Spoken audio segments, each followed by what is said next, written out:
at our jobs, if any of you guys have like corporate jobs or jobs with a lot of people, and you have say a missing child or a child that was in a car wreck, they'll be, saying prayers for you and things like that, but getting invested in the days and outs of what's going on with your child, probably not so much. So this is, because I have managed people before when people needed time off work for family stuff. You either approve it or you don't. And when they come in, you kind of, you sit them in your office and say, is everything okay?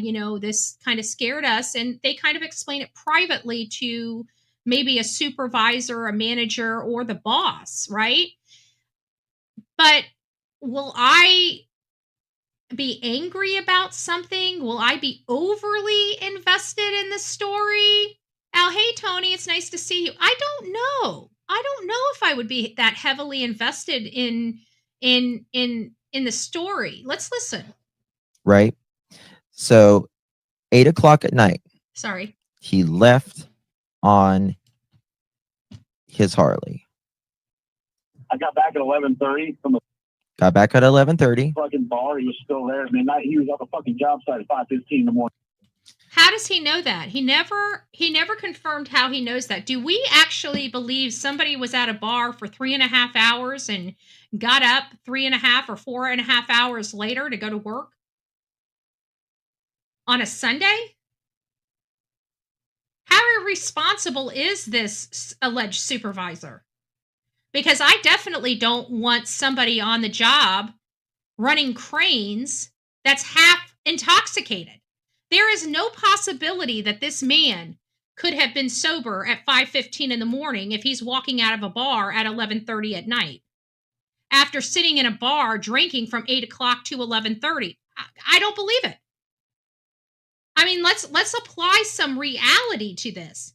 So if he got to work, this guy that's giving this message, if he had gotten to work, and this is for the workers or the managers of this job site, he's acknowledging coming to work drunk and running one of your cranes.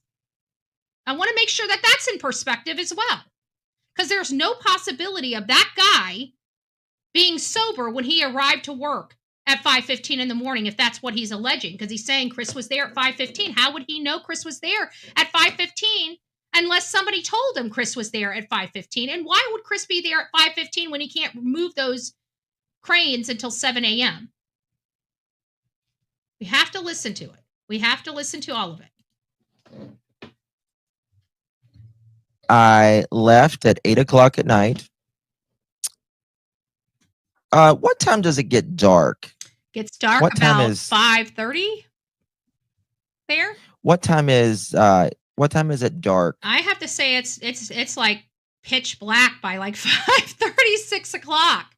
I mean, it gets dark there early. Like they should be in Eastern Standard Time. I'm sorry. Tennessee should be in Eastern Standard Time.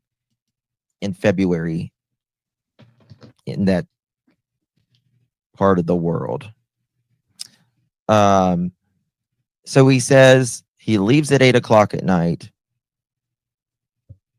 Edgar's truck, is there around 6:15. Someone said 5. I don't know. It sounds like he left at 8. He came back at 11:30 or 12, and he says Chris's truck is there.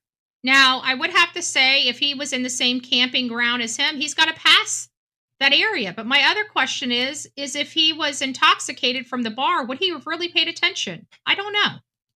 Can someone look it up if they don't mind?